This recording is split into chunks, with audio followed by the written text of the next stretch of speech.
오늘은 믿음으로 가는 나라라는 제목으로 함께 말씀 나누겠습니다. 오늘 우리가 함께 나눌 말씀은 산상수훈을 마치신 예수님께서 치유 사역을 통한 복음 전파를 소개하는 장면입니다. 산에 오르셨던 예수님은 산상수훈을 모두 마치신 후에 이제 본격적으로 산 아래에서의 사역을 시작하셨습니다. 그리고 그 첫 번째 사역은 바로 나병 환자를 고치는 치유 사역이었어요. 마태복음을 기록한 마태는 이 만남의 특별함을 강조하기 위해 헬라어로 기록되어진 카이이두라는 단어를 사용했습니다. 이 단어는 그리고 보라라는 의미인데요. 오늘 본문을 보시면 1절과 2절 사이에 이 단어가 원래는 원문에는 사용되어져 있는데 오늘 개역개정에는 번역되지 않았습니다. 그래서 제가 이 카이이두라는 헬라어 그리고 보라라는 이 단어를 가지고 이 단어를 한번 넣어서 1절과 2절을 한번 읽어보겠습니다. 한번 들어보세요. 예수께서 산에서 내려오시니 수많은 무리가 따르니라. 그리고 보라, 한 나병 환자가 나와 절하며 이르되 주여 원하시면 저를 깨끗하게 하실 수 있나이다 하거늘. 아멘. 자, 어떻습니까? 이렇게 읽으니까 예수님과 나병 환자의 만남이 좀 특별하게 느껴지지 않습니까? 그렇죠? 우연히 만난 것이 아니라 이 만남 가운데 어떤 특별한 하나님의 섭리가 있다는 것을 보여주고 있는 것이지. 사실 그럴 수밖에 없는 것이 이 당시 이스라엘의 풍토로 봤을 때 나병 환자가 무리들이 모여 있는 곳에 나와 있다는 것 자체가 그다지 상식적인 상황은 아닙니다. 당시 나병은 인간이 경험하는 질병 중에 최악의 고통을 주는 질병으로서 가장 저주스러운 병이었다고 합니다. 그래서 이스라엘에서는 어떤 사람이 나병에 걸리면 레위기 13장과 14장에 근거해요. 그 율법에 근거하여 사회로부터 그를 격리시켰습니다. 지금은 그렇지 않지만 우리가 불과 1년 전까지만 해도 코로나에 걸리면 어떻게 했습니까? 전염을 막기 위해서 격리시설에 수용되지 않았습니까? 그렇죠? 마찬가지로 이스라엘 내에 어떤 사람이 나병에 걸리면 전염을 막기 위해 그를 유대인 사회로부터 격리시켰습니다. 사람들이 많이 있는 곳에 나오지 못하겠다는 거예요. 뿐만 아니라 나병 환자가 혹시라도 사람들이 있는 곳을 지나갈 때면 자신이 나병 환자인 것을 알리기 위해 나는 부정하다라고 반복하여 외침으로써 사람들이 자신에게 접근하지 못하도록 했습니다. 이것도 역시나 전염을 막기 위한 행동이겠죠. 그런데 이렇게 사회로부터 격리되어 있는 나병 환자가 무리들이 모여 있는 곳에 나와 예수님께 간청하고 있다. 이것은 상식적으로도 이해할 수 없는 상황이고 엄밀히 말하면 율법을 어긴 행동인 것이죠. 그렇죠? 그렇다면 이 나병 환자가 율법을 어기면서까지 예수님께 나온 이유가 무엇이겠습니까? 사람들의 조롱과 핍박과 너가 왜 이곳에 있느냐라면서, 그죠? 사람들의 조롱과 핍박을 받는 상황 가운데서도 예수님께 나온 이유가 무엇입니까? 오늘 2절의 그의 고백처럼 예수님만이 그를 깨끗하게 하실 수 있다라는 믿음이 있었기 때문이죠. 그래서 예수님은 이 사람의 믿음을 보시고 그를 고쳐주십니다. 우리 3절 말씀 한번 읽어볼까요? 3절입니다. 시작. 예수께서 손을 내밀어 그에게 대시며 이르시되 내가 원하노니 깨끗함을 받으라 하시니 즉시 그의 나병이 깨끗하여진지라. 아멘. 사실 율법에 의하면 예수님이 이 사람에게 손을 대면 안 됩니다. 나병 환자는 율법에 의거하여 부정한 자라 취급을 받았기 때문에 부정한 자를 만지면 만진 사람도 부정한 자가 되어서 부정한 것이 사라질 때까지 정결법을 따라야 했습니다. 하지만 예수님은 어떻게 그를 고쳐주셨습니까? 그에게 손을 대어 고쳐주셨습니다. 당시 사람들이라면 상상할 수 없는 파격적인 행동이지요. 그렇죠? 그렇다면 왜 예수님께서는 이 당시의 관습으로는 이해할 수 없는 행동을 하셨을까요? 이것을 이해하기 위해서는 나병에 대한 이해가 필요합니다. 이 당시 나병에 걸린 사람을 이스라엘 공동체 밖으로 쫓아냈었던 이유는요, 그것이 단지 전염성이 있거나 죽을 병이었기 때문만은 아닙니다. 하나님의 백성으로서 이스라엘이 그들 자신의 순전함과 온전함이 얼마나 중요한지 깨닫게 하기 위해서 주신 명령이 그들을 격리시키라는 거였어요. 다시 말해 백성들의 순결성을 깨닫기 위해서 격리시켰다는 겁니다. 우리가 레위기를 통해서 배웠듯이 레위기에서 핵심이 되는 구절이 무엇입니까? 하나님께서 이스라엘 백성들에게 제사법을 주신 이유가 무엇입니까? 바로 그들의 죄로부터 정결하게 하기 위해서, 그죠? 제사법을 주신 거잖아요. 정결법. 그래서 하나님께서 백성들에게 뭐라고 말씀하셨어요? 내가 거룩하니 너희도 거룩하라입니다. 그죠? 나병 환자를 격리시킨 이유가 바로 이것입니다. 나병은 부정한 질병이었기 때문에 그들을 격리시킨 이유는요, 백성들이 부정한 것에 전염될 것을 막고 그들의 순결성을 지키기 위한 상징적인 명령이었던 거예요. 격리시키라는 명령은. 이해가 되시죠? 그렇죠? 그래서 만지지도 말라라고 한 겁니다. 부정이 전염될까 봐. 병에 대한 질병보다는 부정에 대한 전염이 먼저 우선적인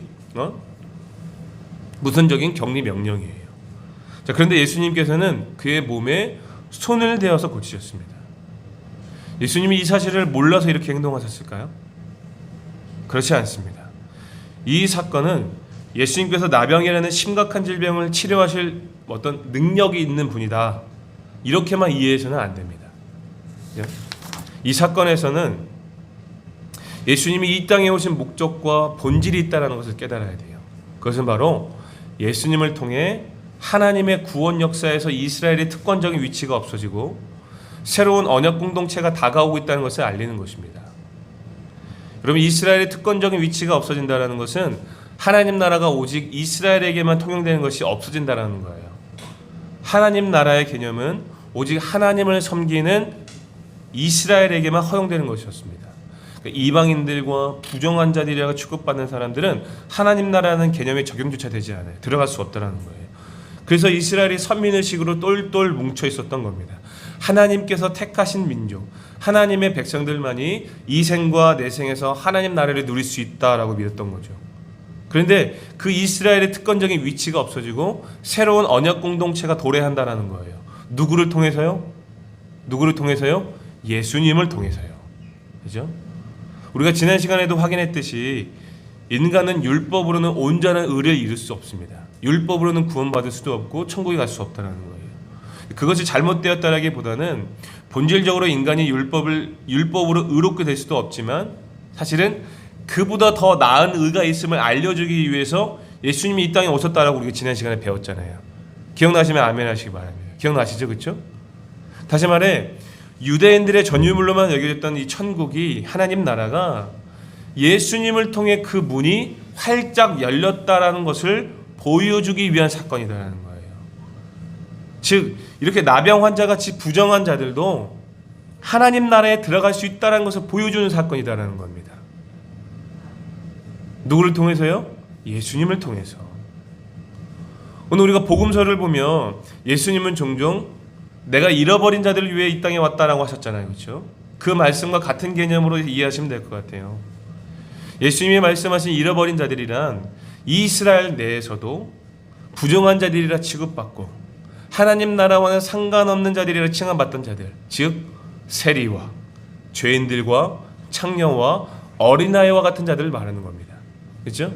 그래서 예수님께서 그들의 친구가 되어주셨잖아요.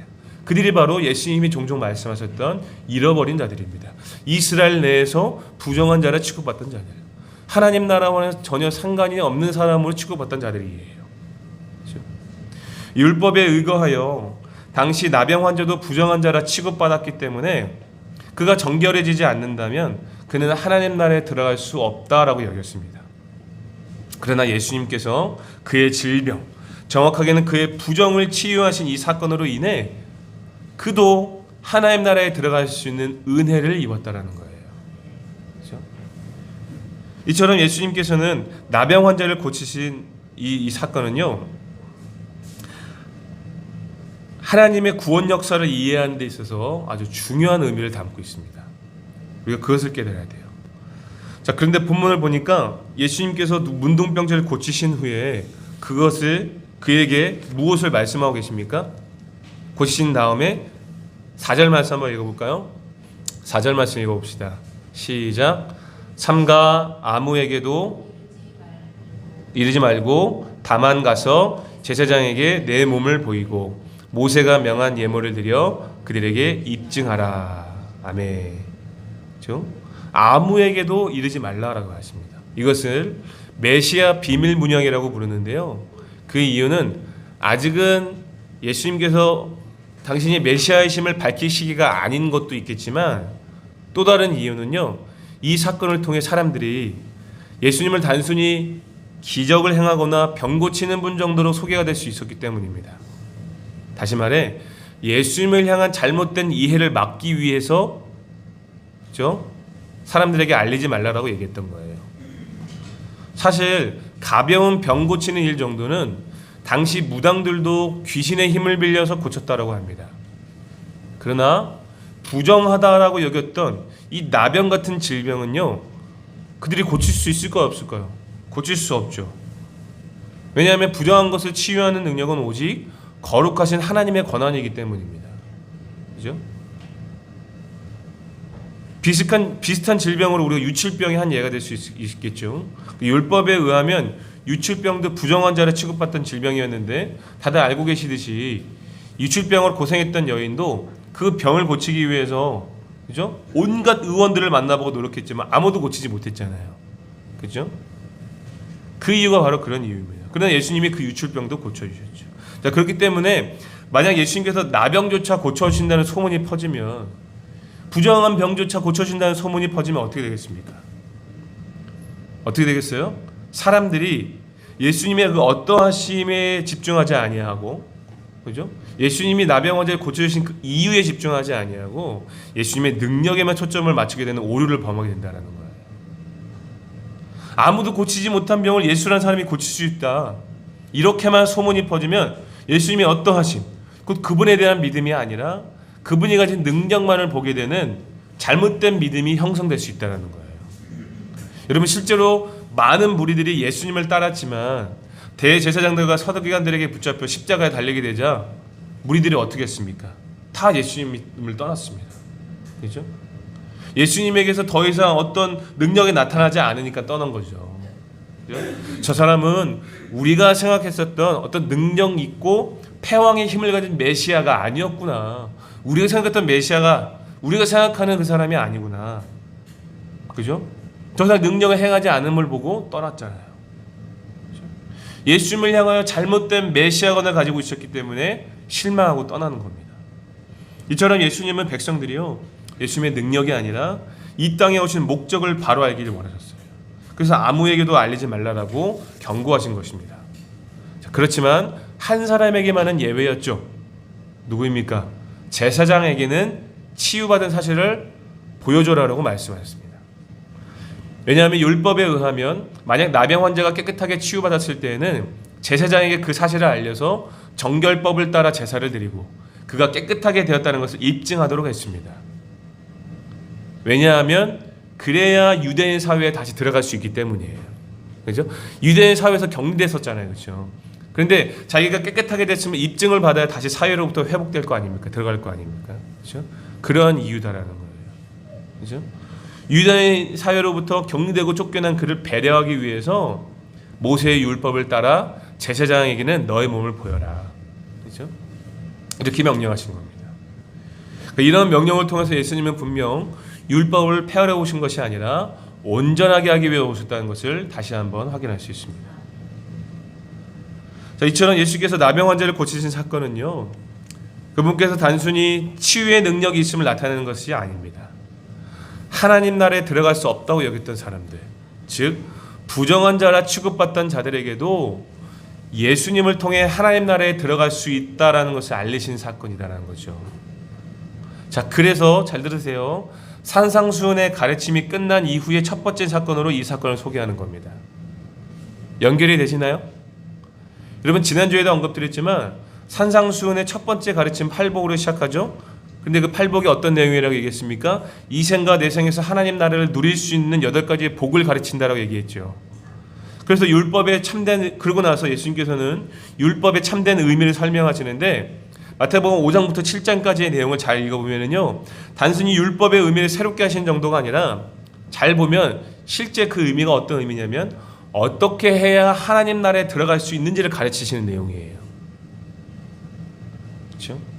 5장에서는 팔복을 통해 이 생과 내 생에서 하나님 나라를 누릴 수 있는 8가지의 복, 그죠? 천국을 통해서 이 천국을 소망하도록 그 말씀을 말씀하시고, 6장 마지막 부분에서는요, 하나님의 나라와 그 의를 구하라 라고 말씀하시고, 또한 7장 마지막 부분에서도 주여 주여 하는 자가 아니라 아버지의 뜻대로 하는 자가 천국에 들어갈 수 있다라면서 산상수훈을 마치세요. 그죠? 특별히 아버지의 뜻대로 하는 자라는 말은요, 단순히 말씀 순종을 의미하는 것이 아니라 지난 시간에 말씀드렸던 의로움 안에서의 준수를 의미합니다. 다시 말해 예수님이 말씀하신 아버지의 뜻이라는 말은 무슨 말이냐면, 여러분 성경에 기록된 이유가 무엇입니까? 성경에 기록된 이유가 뭐예요? 하나님의 아들 예수를 알고 영접하게 하기 위해서 성경에 기록되었다라고 기록되어 있잖아요. 그죠?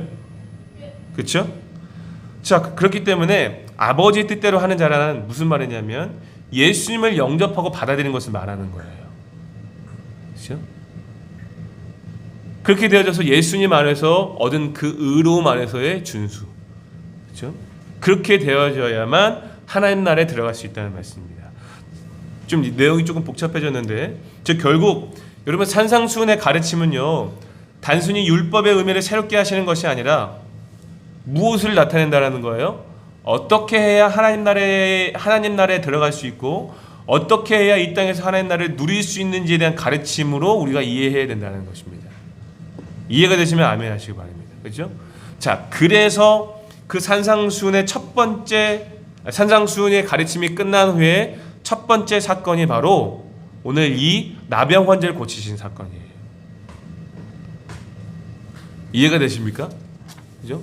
앞서 산상수훈에서 어떻게 해야 하나님 나라를 누리고 들어갈 수 있는지를 가르친 것을 오늘 이 나병 환자를 고치는 사건에서 이렇게 현장에서 몸소 보여주는 사건이다라는 겁니다.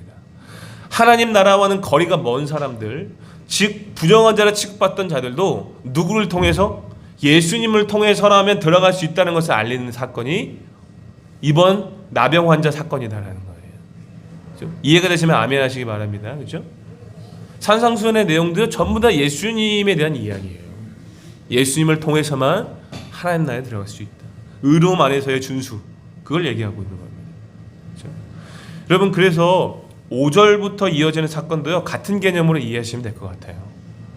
5절부터 내용은 5절부터 7절까지 어떤 내용인지 한번 확인해 볼까요? 5절부터 7절입니다. 같이 한번 읽어볼게요. 시작.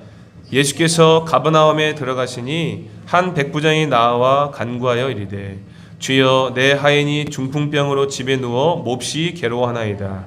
이르시되 내가 가서 고쳐주리라. 아멘.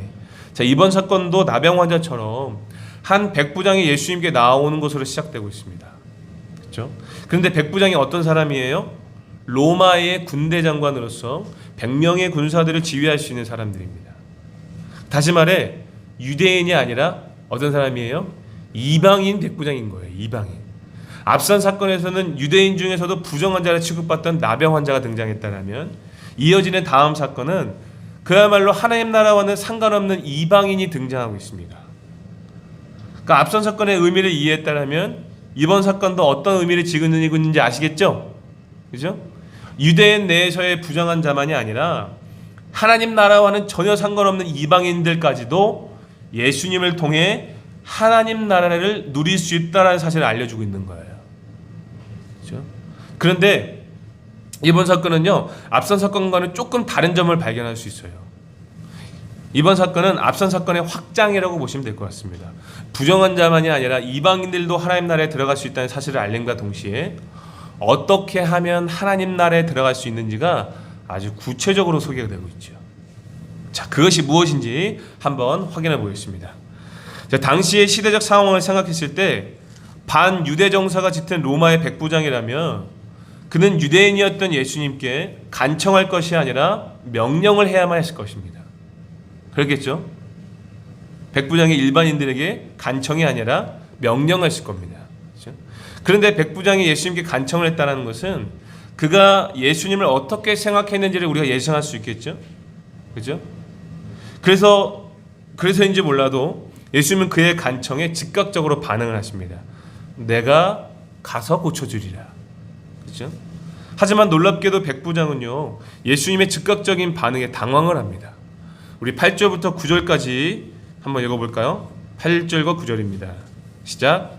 백부장이 대답하여 이르되 주여 내 집에 들어오심을 나는 감당하지 못하겠사오니 다만 말씀으로만 하옵소서. 그러면 내 하인이 낫겠사옵나이다. 나도 남의 수하에 있는 사람이요 내 아래에도 군사가 있으니 이더러 가라 하면 가고 저더러 오라 하면 오고 내 정도로 이것을 하라 하면 하나이다. 아멘. 자, 백부장이 예수님의 반응에 당황한 이유가 무엇입니까? 8절에 기록되어 있는 것처럼 예수님이 자신의 집에 들어오심을 감당할 수 없었기 때문입니다. 그죠? 근데 여기서 백부장이 감당할 수 없다라는 말한 진짜 이유가 뭘까요? 이 당시 유대인들은요, 선민의식에 사로잡혀 있어서 이방인들을 부정한 자라 여길 정도로 배타적인 문화적 정서가 있었습니다. 그래서 유대인이 이방인의 집에 들어간다는 것은요, 상식적으로 이해할 수 없는 상황이에요. 아마도 백부장이 이 사실을 알고 있었기 때문에 예수님이 방문하신다는 말씀에 당황했을 수도 있어요. 하지만 이어지는 9절 말씀을 보면요, 그가 왜 예수님을 감당하지 못하겠다라고 얘기한 이유가 나옵니다. 진짜 이유가 뭐냐면 그가 예수님을 어떻게 생각하고 있는지가 나오죠. 여러분 보세요.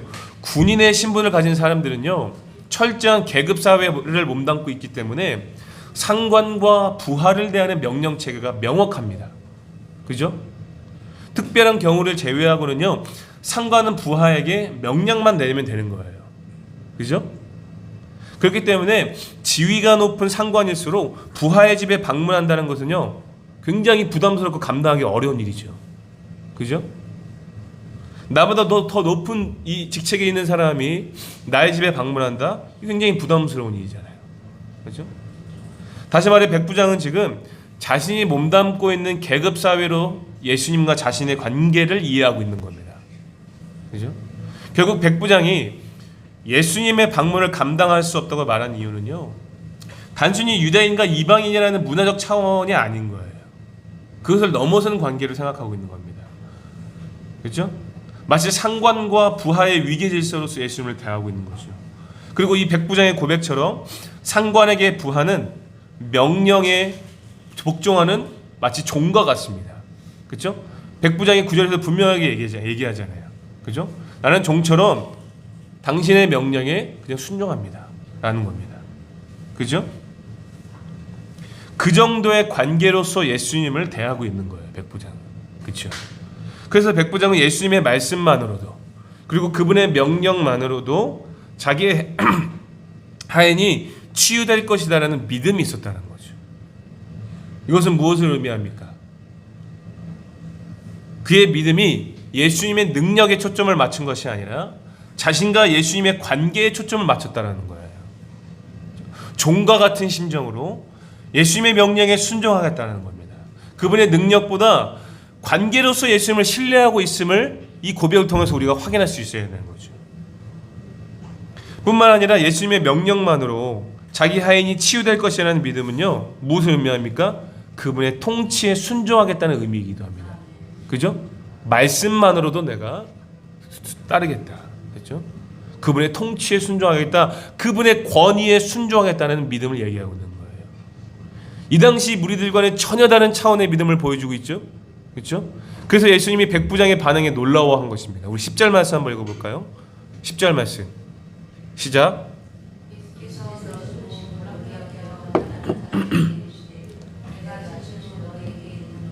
이스라엘 중 아무에게도 이만한 믿음을 보지 못하였노라. 아멘. 이스라엘 중에 이만한 믿음을 본 적이 없다. 이방인을 향한 예수님의 충격적인 선언에 그 자리에 있는 제자들과 무리들은 모두 충격받았을 것 같아요. 그렇죠? 예? 예수님이 이렇게까지 충격적인 선언을 하신 이유가 무엇일까요? 이 백부장이 이방인임에도 불구하고 예수님을 이렇게 이해했다는 것은요, 믿음의 차원으로밖에 설명되지 않는 거예요. 그렇죠? 다시 말해 백부장이 보여준 이 믿음이 예수님이 유대인들에게 요구하시는 믿음이라는 거죠. 이 백부장이 보여준 이 믿음이 바로 하나님 나라에서 요구되는 믿음이다라는 겁니다. 이 백부장 같은 믿음이 있어야 하나님 나라에 들어갈 수 있다라는 거예요. 그래서 예수님은요, 이 백부장이 보여준 믿음을 보시고 어떻게 하나님 나라가 완성되고 누가 그 나라에 들어갈 수 있으며 그 과정에서 어떤 일이 일어나는지 자세하게 설명하시는데 우리 11절과 12절 말씀 한번 읽어볼까요? 11절과 12절입니다. 시작. 또 너희에게 이르노니 동서로부터 많은 사람이 이르러 아브라함과 이삭과 야곱과 함께 천국에 앉으려니와 그 나라의 본 자손들은 바깥 어두운 데 쫓겨나 거기서 울며 이를 갈게 되리라. 아멘. 보세요. 자, 여기서 동서로부터 많은 사람은요, 땅 이쪽 끝과 땅 저쪽 끝에서 몰려든 사람들을 의미합니다. 그리고 아브라함과 이삭과 야곱과 함께 천국에 앉는다는 말은 유대인들이 고대하던 종말 사상을 의미해요. 하지만 예수님은 유대인들만 들어갈 수 있다고 여겼던 하나님 나라가 이렇게 모든 사람들에게 열렸다라는 것을 말씀하고 계시는 거죠. 그죠? 자, 어떤 사건을 통해서요? 어떤 사건을 통해서? 이번 백부장이 보여준 사건입니다. 그죠? 이방인들의 대변인이라고 말할 수 있는 이 백부장의 믿음직스러운 모습을 통해 어떻게 해야 하나님 나라에 들어갈 수 있는지를 가르쳐주고 있는 거예요. 그것이 무엇이다라는 거예요? 믿음이다라는 거예요. 믿음. 요한복음 1장 12절과 13절은 이렇게 말합니다. 영접하는 자 곧 그 이름을 믿는 자들에게는 하나님의 자녀가 되는 권세를 주셨으니 이는 혈통으로나 육정으로나 사람의 뜻으로 나지 아니하고 오직 하나님께로부터 난 자들이니라. 아멘. 하나님의 나라는요, 혈통이나 육정이나 사람의 뜻으로 가는 것이 아니라 예수 그리스도를 영접하고 믿어야 갈 수 있는 나라라는 거예요. 그죠?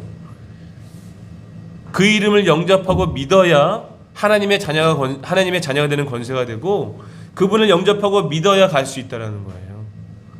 하나님의 나라는 그분의 통치에 순종해야 갈 수 있는 나라, 믿음으로 가는 나라라는 겁니다. 믿으시면 아멘 하시기 바랍니다. 그죠? 하나님의 나라가 통치의 개념이잖아요. 제가 굉장히 자주 말씀드렸죠. 하나님의 나라는 통치의 개념입니다. 그죠? 그러나 유대인들은 예수님을 받아들이지 않았기 때문에 이 12절 하반절에 기록되는 것처럼 그 나라의 본 자손들은 바깥 어두운 데 쫓겨나 거기서 울며 이를 갈게 되는 심판을 받게 된다라고 말씀하신 거예요. 그죠? 반면에 믿음으로 반응했던 이 백부장은 어떤 은혜를 누리게 됩니까? 13절 한번 읽어볼까요? 시작. 예수께서 백부장에게 이르시되 가라 내 믿은 대로 될지어다 하시니 그 즉시 하인이 나으니라. 아멘. 백부장 그의 소원대로 하인의 병이 치료되는 은혜를 누렸습니다. 그리고 더 나아가 예수님을 통해 영생을 얻는 은혜를 얻게 되었어요. 무엇 때문입니까? 그의 믿음 때문입니다. 그의 믿음대로 하인은 고침을 받았고 더 나아가 하나님 나라 천국을 얻는 은혜를 누리게 되었습니다. 무려 이방인임에도 불구하고요. 그렇죠? 그러므로 우리는 이번 사건을 통해 두 가지를 깨닫게 되는데요. 먼저는 유대인들의 전유물로 여겨졌던 천국 하나님 나라가 예수님을 통해 부정한 자와 이방인들에게도 그 문이 열렸다는 사실입니다. 이것은 다시 말해 혈통적으로는 이방인이요 육정으로는 부정한 자였던 우리에게는 그야말로 복된 소식 복음으로 들려져야 된다는 사실을 믿으시기 바랍니다. 아멘이시죠? 성도 여러분, 이 메시지를 통해 새로운 지식을 어떤 습득했다는 정도가 아니라 예수님께 무한 감사와 찬양과 영광을 돌려야 하는 것이 오늘 신자로서의 합당한 반응이다라는 거예요. 사랑하는 성도 여러분, 오늘 본문 말씀을 통하여서 성도님들은 정말로 이 말씀이, 이 메시지가 복된 소식이라는 것을 믿으십니까? 정말 믿으세요? 그렇다면 부디 이번 메시지를 통해 예수님을 통해 얻은 이 구원의 감격과 감사가 날마다 넘쳐날 수 있기를 예수님의 이름으로 권면드립니다. 이 놀라운 은혜를 허락하신 삼위 하나님께 무한 감사와 찬양을 돌릴 수 있기를 바랍니다. 아멘. 다음으로 오늘 본문을 통해 깨닫는 또 한 가지는 뭐냐면 예수님을 통해 열린 하나님 나라는 오직 믿음으로만 갈 수 있다는 사실이에요. 믿음으로만 갈 수 있다. 여러분, 궁극적으로 믿음은 하나님께서 신자들에게 주시는 선물이지만 이 땅에서 하나님 나라의 실제를 경험하기 위해서는요, 그 믿음을 소유한 신자들의 반응에 달려 있습니다. 무슨 말인지 이해가 되시나요? 그죠? 여러분, 사회로부터 격리되고 좌절 가운데 있었던 나병 환자는요, 사람들의 비난과 조롱, 심지어 율법을 어기면서까지 예수님 앞에 나왔습니다. 예수님이라면 사람들의 시선과 율법을 어길 수밖에 없는 이 상황 속에서도 마땅히 사회적 약자를 돌봐주실 것이라는 마음, 그렇죠? 그런 믿음으로 나왔다는 거예요. 그 어떤 장애와 장벽도 예수님께는 아무런 문제가 되지 않는다는 마음, 그것을 인정하며 맡기는 것이 믿음 아니겠습니까? 그렇죠? 나병 환자에게는 그런 믿음이 있었습니다. 그런 믿음이 있었기 때문에, 그렇죠? 그가 치유받고 사회로부터 다시 들어가는 은혜를 경험하게 된 것입니다. 오늘 우리에게도 그런 믿음이 필요해요. 그죠? 우리가 이 땅에서 하나님 나라를 누리지 못하게 방해하는 그 수많은 장애와 장벽들을 우리가 믿음으로, 그죠? 뚫어내고 도전할 수 있어야 된다는 거죠. 또한 백부장은 이방인이었음에도 불구하고 유대인들의 배타적인 문화를 넘어선 어떤 새로운 차원의 믿음을 보여줬잖아요. 예수님의 능력이 아니라 관계로서 이해하는 믿음이 있었습니다. 종은 상관의 명령에 순종한다는 믿음, 말씀만으로도 이루어질 것이라는 그 믿음, 그분의 통치에 순종하겠다는 그 믿음이 있었기 때문에 이방인으로서 예수님께 인정받게 됩니다. 이것이 오늘 살아가는 우리에게 가장 필요한 믿음이요, 하나님 나라에서 요구되는 믿음일 것입니다. 그리고 이 땅에서 하나님 나라의 실제를 가장 강력하게 누릴 수 있는 조건이라는 사실을 믿으시기 바랍니다. 그래서 나병 환자도 그렇고 백부장도 그렇고 그들의 믿음대로 하나님 나라의 실제를 경험하게 되었잖아요. 그죠? 즉시 그들의 질병이 고침받고 그들의 소원이, 그죠? 들어지게 되는 은혜를 경험하게 됐잖아요. 여러분, 마태복음 8장과 9장은요, 산상수훈 이후에 나오는 예수님의 기적을 집중적으로 소개하고 있거든요. 5, 6, 7장이 산상수훈의 가르침이고 8장, 9장이 예수님의 기적을 집중적으로 소개합니다. 자, 이것은요, 예수님께 믿음으로 반응한 자들에게 하나님의 나라의 실제가 무엇인지 보여준 사건들이거든요. 이해가 되시나요? 그렇죠? 믿음으로 반응한 사람들이 누리는 하나님 나라의 실제. 누구도 외롭지 않고 아프지 않고 굶주리지 않고 얽매이지 않고 그분의 통치 안에서 자유함을 누리는 나라, 그 천국이 예수님께 믿음으로 반응하는 자들을 통해 나타나고 드러난 사건들이 바로 8장과 9장에서 보여주고 있는 사건들이라는 거예요. 그렇죠?